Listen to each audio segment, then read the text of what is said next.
Hello again. It is I, the Solo Gamer, and we're back in my good old Xbox 360. I wanted to add some more items to my collection to demonstrate. So we're going to hop into one of the other unique arcade ports that came out to this unit, Outrun Arcade. A very unique and well done port. I really like it. It's super good.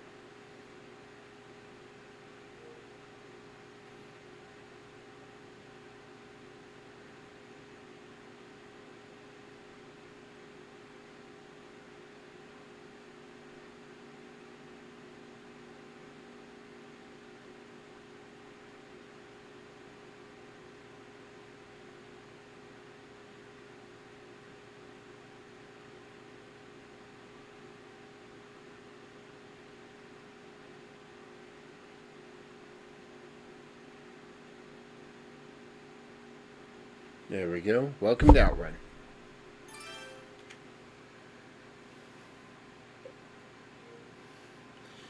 Now, Outrun Arcade is a arcade port of a revitalized Outrun arcade cabinet that came out early 2000s. Completely redesigned car library, tons of options, featuring the classic Enzo Ferrari, the F50, the Spider. Just huge selection of great stuff. F50, automatic transmission. Had a number of different gameplay modes, which is also really cool. Outrun mode. With Outrun mode being the bare basics, like it's the absolute bare minimum requirement. Let's see if I can adjust the audio a bit here.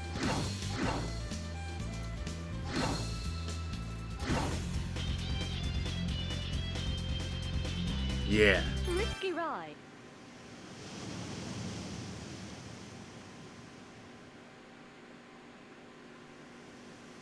Get ready. Let's go. And we're off to the races, kinda. In truth, Outrun was never a racing game. It was a time trial game where the other cars were just obstacles.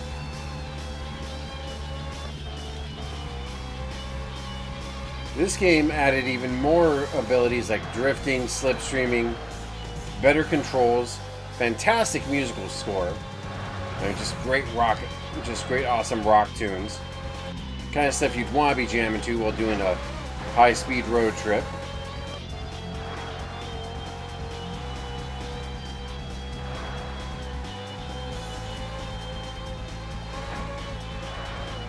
And of course, the occasional run-in with a rival. But you could pick a level or pick a direction and go down that level if you wanted.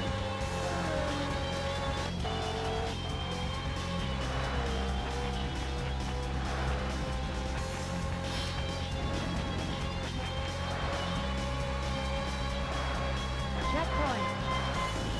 Here we are with the nice, beautiful fields and scenic mountain passes, lakesides, trees.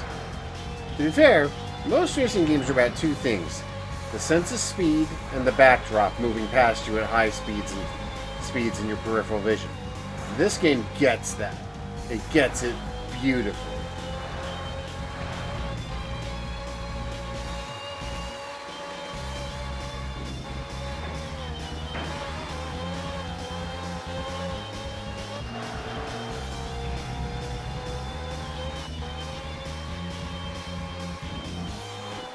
Damn it, didn't turn fast enough. No. We're going to the canyon, baby. Haven't taken this road before, or at least don't remember it.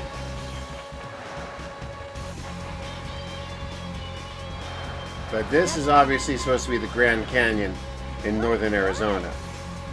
Or something like it, I suppose. But every level you pass, you get a little bit more time, but you're always fighting that clock.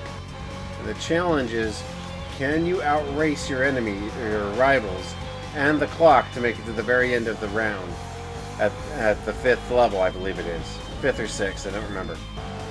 But it is a challenging racer because the cars have so much speed that holding on and controlling them can be very difficult.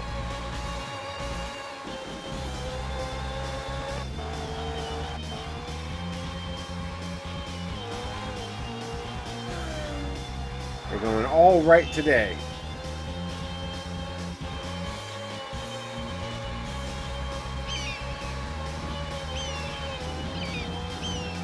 Taking the scenic route, as they say.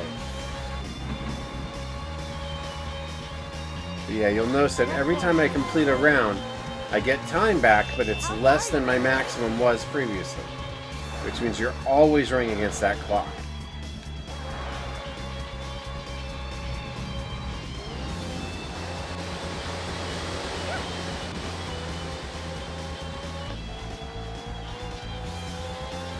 Also, the further in you go, the more difficult each area becomes because they get more twisty and turny, and it becomes more challenging to navigate.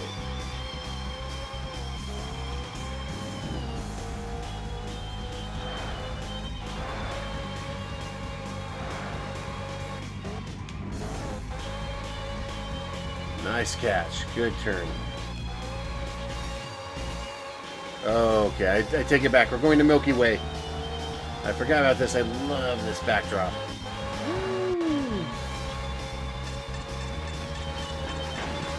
Yeah, that's it. Come on, I gotta get to the checkpoint.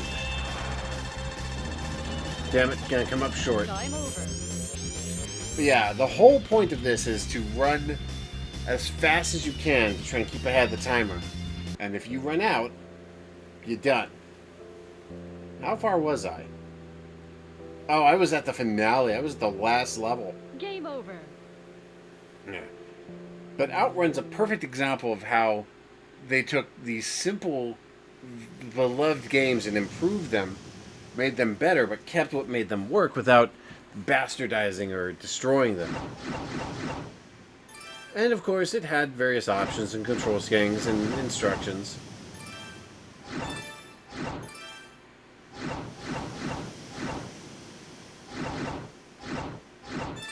But the game's a lot of fun. It has different difficulty levels you can mess around with. I play on very easy or easy because those are good for just a chill, relaxing run. If you want real competition, I recommend playing on the higher difficulties where the other cars are way more aggressive. But anyway, that's another example of a great little bit of gaming history that the Xbox 360 is helping to preserve. Gears of War series. I've got all 3 of those plus Judgment on it. But anyway, on to the next item on my list, and one of my favorite all-time games. I actually demonstrated this on the PS1 the other day, but there was actually an updated version, which was made for the Xbox 360 and other platforms. Now, this version is awesomely, like, if you have an option to get this somehow, be it on a Xbox console or through any other means, do so. It is the best version of the game, in my opinion.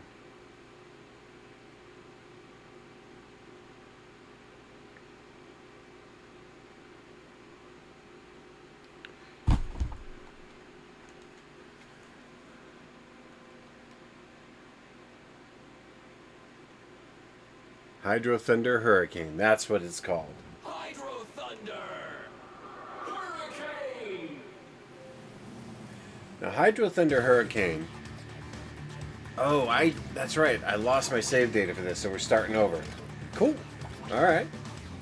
Choose your Give you a chance to see the game clean and clear. Hydro Thunder Hurricane is arguably one of the best...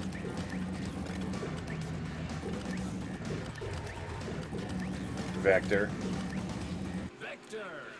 Arguably one of the best racing games ever made. Simply for the fact that it's an aquatic racing game, which was such a... Back then, it was a rare thing back then. I know how to play the goddamn... Oh, buzz off, I know how to play the game. 3, 2, 1, go, go, go! But this game took the original concept of that system, updated its graphics, gave it way better visuals, increased its sense of speed, while still keeping the controls reliable and functional. Now, it's not to say the game wasn't without its issues. The game does have moments of controls being a little bit stiff or unresponsive in certain situations, and it takes some getting used to handle how each boat maneuvers. But once you get a grip on it, the game's a ton of fun. Whoa! Bouncy house. Bumper cars.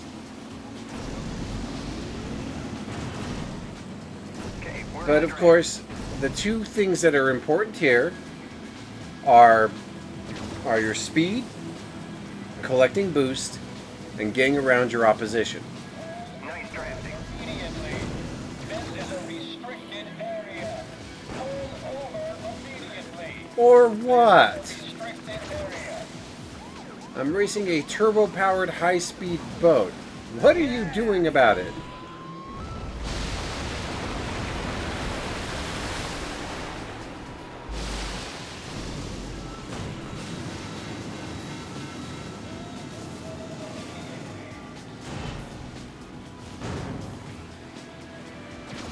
Now that being said, this game is notably less difficult, at least early on, compared to its original, which I think was a good choice. Made the game a little bit more approachable, got you into the swing of things, got you into the groove, while still letting you experience how the game played and getting ready for the difficult challenges that lied ahead.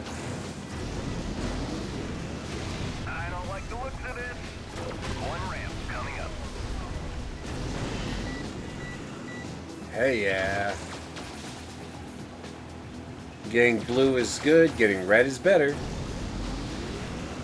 I can see my house from here. Ha! Token acquired. First place.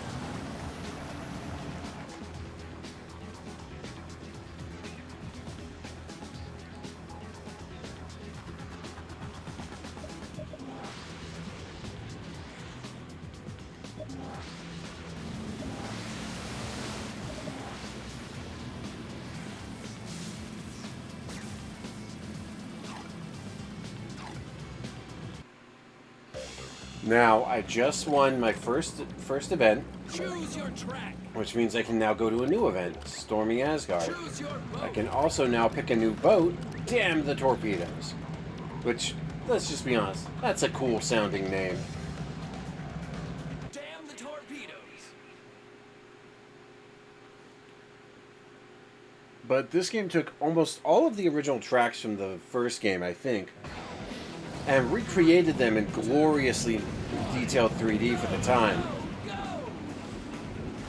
Added new weather effects, lighting effects, better models, better backgrounds.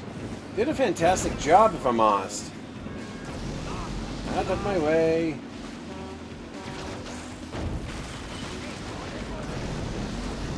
I think I just ruined someone's catch of the day. Sorry.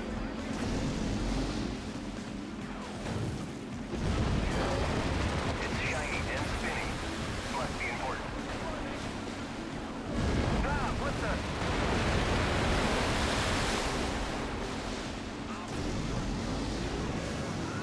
Let's get some speed. Yeah, this game was, at its time, this game was one of the best racers you could get your hands on. And it was readily available, whoops, it was readily available on Xbox Live, and I think it was released on other systems, but I don't recall. But, like, Hydro Thunder is one of those games that, honestly, I'm surprised it's not just, like, a permanent arcade fixture to where you could get it pretty much anywhere. Oh, crap, crap, crap, crap, crap, crap! Ow!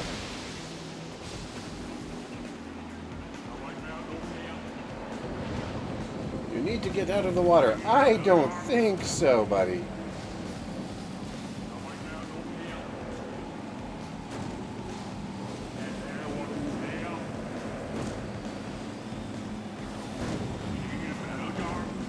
Nice drafting.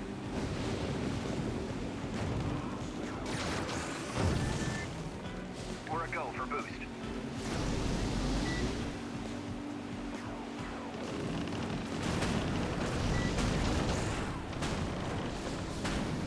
Try to stop me with some little axes? I don't think so. Whoa, there is a literal giant wrecking the place. I'm certainly not getting paid enough for this, I don't think.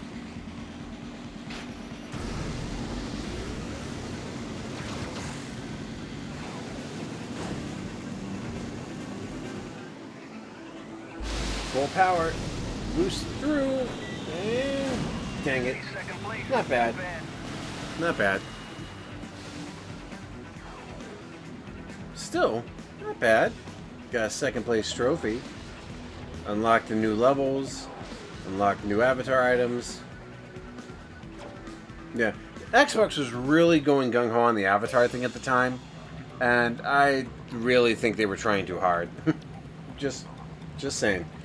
But you could do a lot of different events. The game had a wide variety of items you could try out.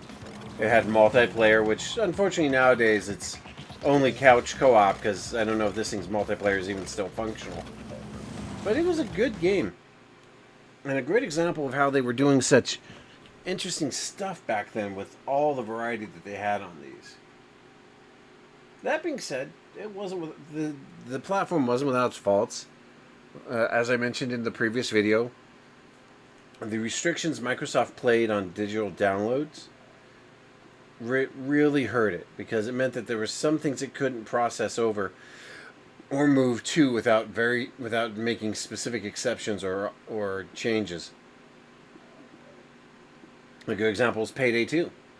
Payday 2 launched when this system was still active, and because of the restrictions that Microsoft put on the updates and download systems, they never actually finished it for the Xbox or PS3 or PS4 for that matter, because Sony and Microsoft kept putting these onerous restrictions on the system that they couldn't do. So eventually that's why they kind of just went PC only for a while, and then came back later with like the big Score edition and all that. But it's still an example of how the misunderstanding of the digital landscape really hurt the industry at the time.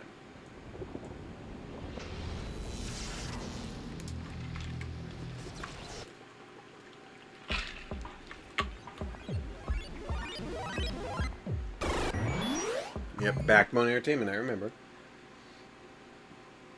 But this is another example of how the arcade desperately tried to stay relevant by moving into a digital era. By transferring a lot of its games over to the digital storefront, it kept them relevant for a little while longer. But as time went on, this kind of stuff became commonplace. Games that had once defined generations were now, by all accounts, relics. Off-Road, Super Sprint. God. I cannot tell you how many quarters I must have poured into these games as a child. And it's crazy because, like, these were the games that we all grew up with as kids that were generational for their time. And now they seem so antiquated to us because of what we've developed. But when these came out, these were champions. These were the game breakers, as it were. For example, we're talking Marble Madness, which was arguably,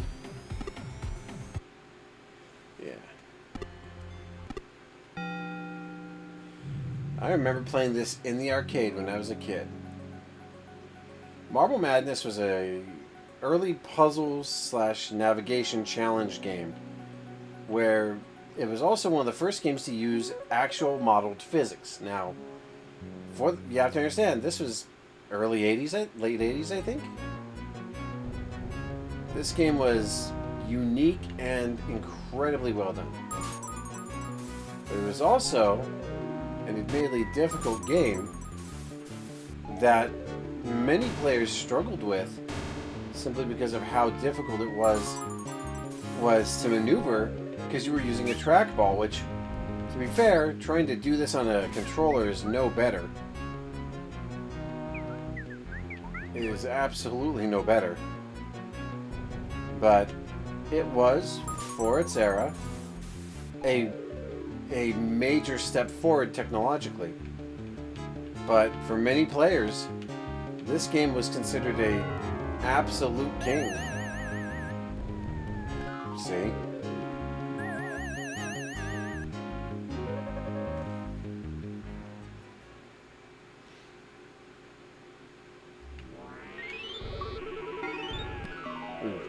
Yeah, I'm downloading some other stuff in the background that I want to mess around with. But to be fair, like when I get my PC back, I am going to do a video about the game Sleeping Dogs, but oh no, the acid ate my marble. No. Yeah. You get what I'm saying. Like this was sure for its time it was 1984. This game came out when I was literally a baby or just a child. I remember seeing it in arcades and just being floored by it. Pit Fighter 1990. Pit Fighter.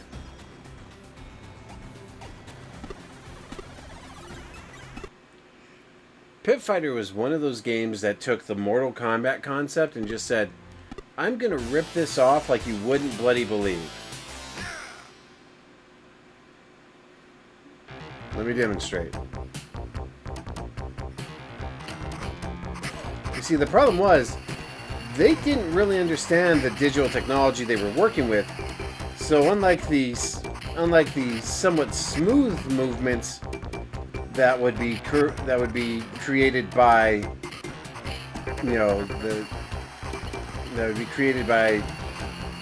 Ed Boon and John Tobias for Mortal Kombat, this game wound up looking fairly decent, but it played like ass. And I mean that literally. It played horribly. It was an absolute trash fire. But it was unique for its day, and it was something that hadn't been seen before. Rampage, another great example. Robotron. I was still technically a baby when that came out. Rupert Tapper, same deal. Satan's Hollow. This actually came out the same year I was born. 1981. Sinistar. I remember loving and being terrified of this game because Sinistar was freaky and frightening as hell. I hunger. But yeah, Sinistar is a game I played to death back in the arcade. And basically, the whole concept was you have to kill Sinistar, who is this gigantic monster that is slowly being assembled by these little worker drones. And if the workers build him, you have to try and kill him.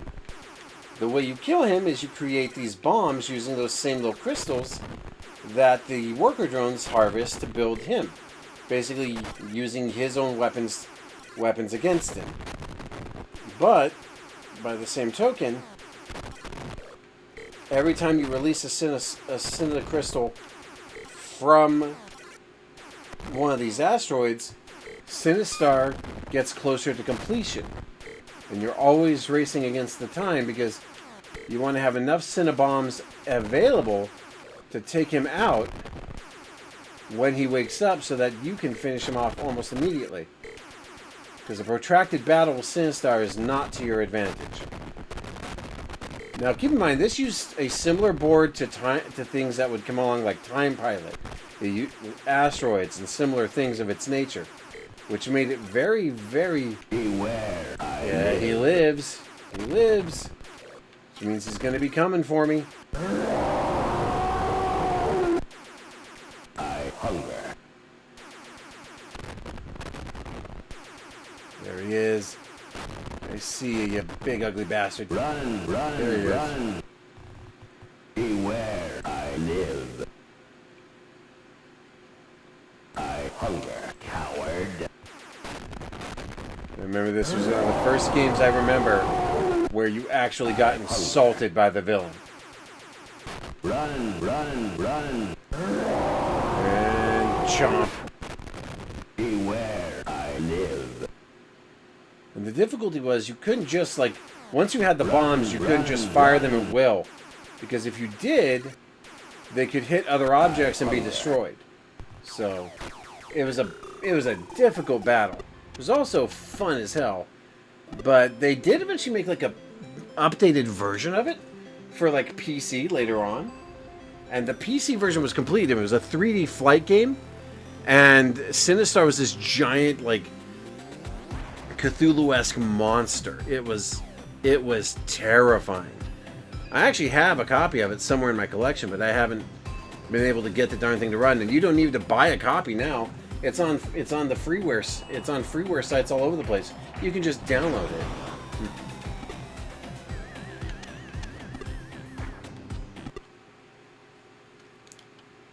Welcome to Smash TV. Inspired very much by the concept of things like the Running Man and RoboCop,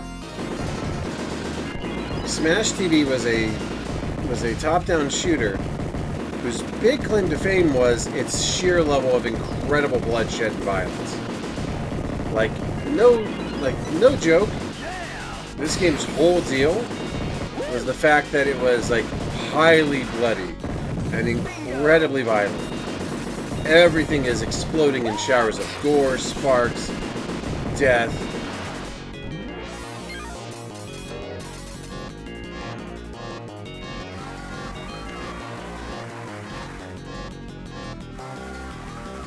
The thing is,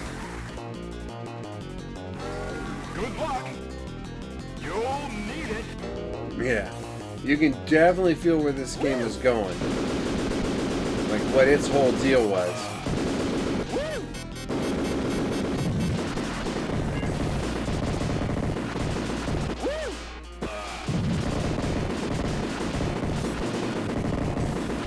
Like speed was pretty much essential. Because like you always had to be careful because they were going to be coming for you constantly. And you had to be able to keep ahead of them, get weapons, get power-ups, and just keep wrecking them as fast as you could so that you could try and get past the dang it, they got me again. And like many games of its era, this was an arcade quarter muncher of absolutely insane proportions. Like this game was undeniably just a brutal. It was just a brutal. Seconds. Bingo. It was just a brutal slog against enormous numbers of enemies. Bingo.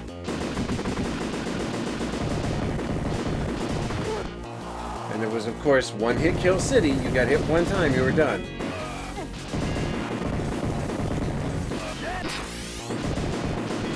Brand new VCR. It also very much riffed on game show culture, which was huge at the time. And so you could definitely see where they were going with it. But what's funny to me is this game would lead a short-lived, like, isometric shooter, explosion, and then not long after, Doom would come along and the first-person shooter's born. Well, technically Wolfenstein, but you know what I mean. But the first-person shooter comes along, and the isometric shooter would fade away. Now, the first-person shooter is fading, and the isometric game is suddenly coming back. I find the dichotomy of that very amusing in many ways. But yeah, like the game it's very simple. It's a straightforward quarter cruncher. There's little to no nuance to it. You fight, you survive, you die. You fight, you survive. You do whatever you have to win. And then you hope that you make it to the end before you're done. One of the biggest problems with this game was its sheer difficulty. It was crushing. And there was no save features, no rewind button. It was all straightforward. Now this is a game... I have the NES version of this. This was the arcade variant.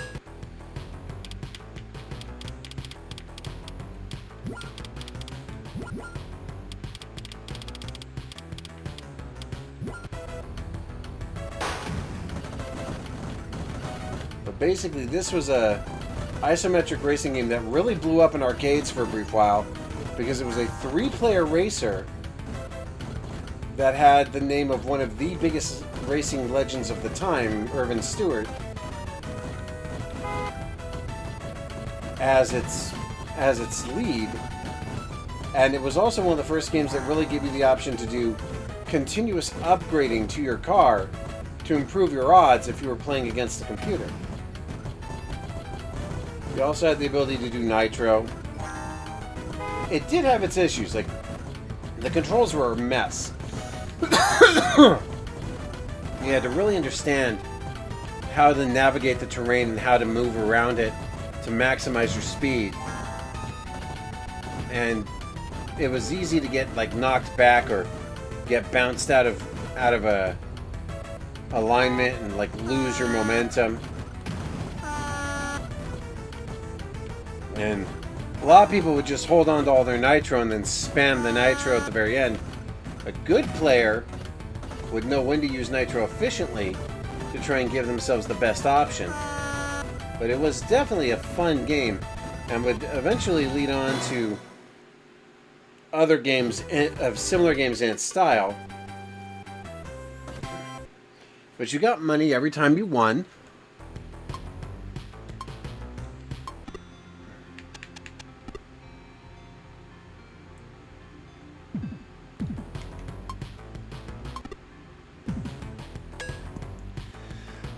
And with the money you won, you could buy increased speed, acceleration, better tires for controls, shocks to limit the issues with that kind of stuff. But it was a great racing game. But it was difficult, there's no doubt.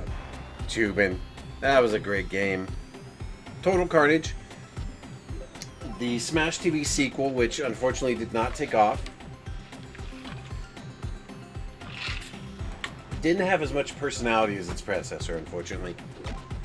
It was way too much gross out humor and all that kind of shit. But this is what I mean when I say I feel like the gaming industry has lost something along the way. Because it feels like the gaming industry had a real sense of joy and happiness and energy behind it back in the day. And now, in many ways, it feels far too corporate, far too... What's the term I'm looking for? Good term for that. I suppose calling it soulless is a good way to look at it. There's not a lot of soul in the industry anymore. It's all about either making like as much money as possible or pushing political agendas, and neither of those is going to appeal to a broad audience in the long term. Sure, you might get short-term gains, but the long term is going to just reject you outright. But the best thing about this entire platform was its flexibility. You could do disc-based or digital games. You had all kinds of options. There was great variety in the game system itself. The controls were pretty much just perfect. I mean, in my opinion, the Xbox 360 controller may be the best controller ever developed. And the fact that they could have so much variety in their gaming was one of my favorite things.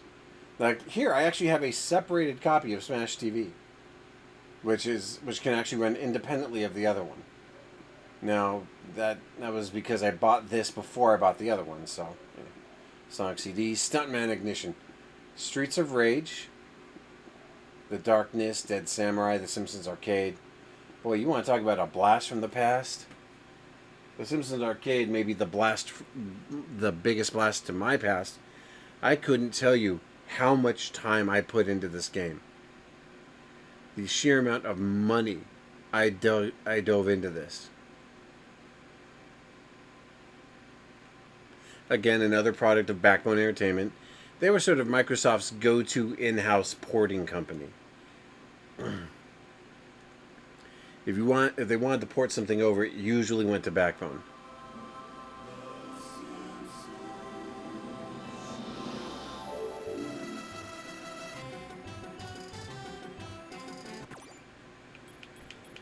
But yeah, it was a solid interpretation of the arcade game with full local and online support.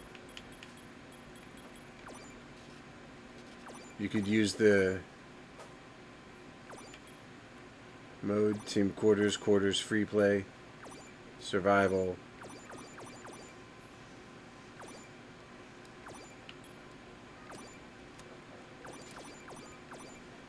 What is easy? I don't remember the original arcade having difficulty modes.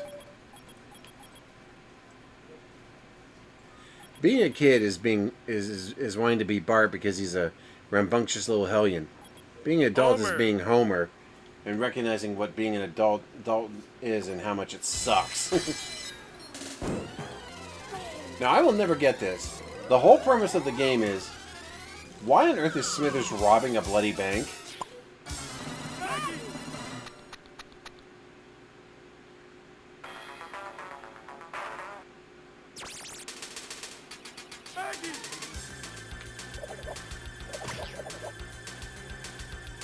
Yeah, this game was pretty legendary for being one of the best, if not the best, beat 'em up of its era. I do believe it was a Konami game too.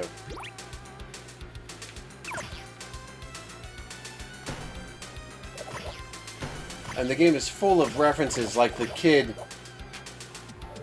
from the arcade that just came out was the kid that taught Homer how to beat Bart at video boxing in one of their episodes.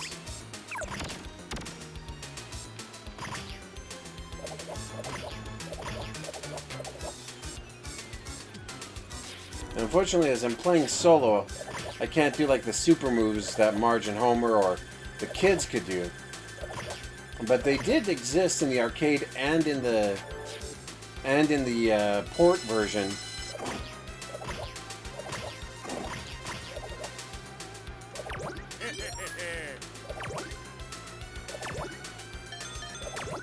If you keep beating this tree up, eventually, all gone. Beat it.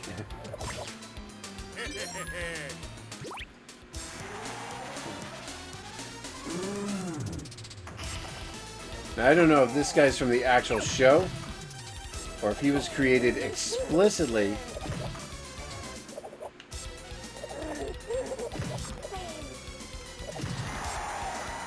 I don't remember if he was created explicitly for this game, or if he was based on an actual character from the show.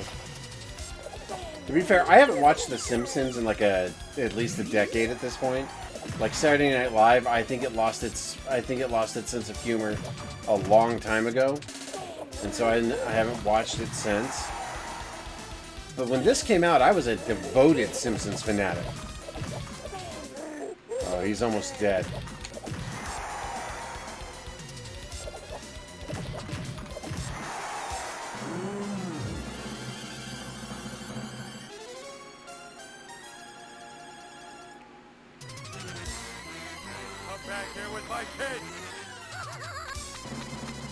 And of course, the entire cast was brought in to do the game's audio, which was fantastic. And go after Maggie. Ready? Go! And in the arcade, this was an actual competition for the players. But if you're playing on your own, it's just 3 Krusties, so they ain't no big deal.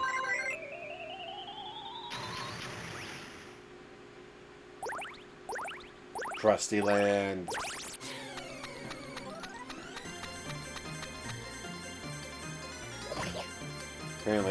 Apparently Burns hired out the entire theme park just to keep me delayed. Here, catch this.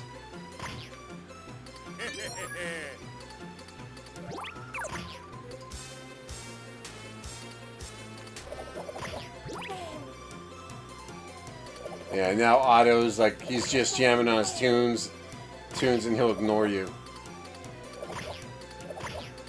But yeah, the Simpsons arcade game is one of those games that me and my friends back in high school, well, no, it would have been middle school at this point. Me and my friends back in middle school used to pour enough money into this to probably, by the end of my middle school days, I probably poured enough money into this to buy a car. And no, I'm not saying that was a good thing. I had an issue. I really did.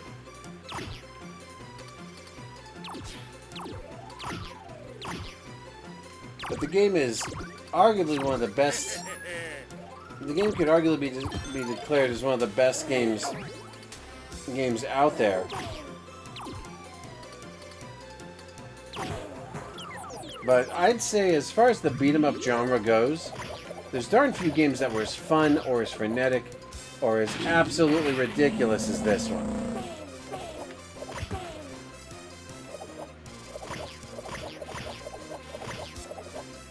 But if you were a fan of The Simpsons, you could play the game to completion using the Xbox Live Arcade. And I mean, I'm not joking when I say it was probably worth the money buying the game, because it was only like $10 at the time. But it's probably worth buying the money in the game just for the nostalgia alone. That being said, this video is already running long, so yeah, take a break here and call it a day.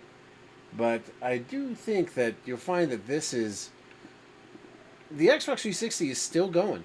It doesn't have its storefront anymore. So if you don't have an account with it, or you don't have a backlog like I do, it isn't as valuable now as it used to be. But even then, its physical media collection is worth its weight in gold. Unfortunately, one of the big downsides of this is that there is no way to go and buy the games for this thing anymore, as far as I know. The store's been shuttered, and you're left with what it is. It is what it is. But I'll be doing more videos on this, including a video about my PS3 collection and stuff like that. But this is, while my computer gets rebuilt, I'm going to be doing a lot more of these throwback episodes, if you will, because I find myself inexplicably drawn back to these childhood memories, I suppose. Like I said, adulting can be hard, and can actually kind of really suck. But it does have its advantages. And one of those advantages is that I have the financial supply to get whatever I want now. And I find that I don't mind putting a few bucks together to get me some classic games, you know? Anyway, I'm going to cut it here, but I will see you guys next time for more classic gaming action. Classic. Look at me. I'm already an old fogey. Alright, well, I will see you guys next time. But hopefully, next time I'll show you some of my more unique products that I have for the Xbox 360, and maybe show you some cool stuff on the PS3 too. See you then. Bye.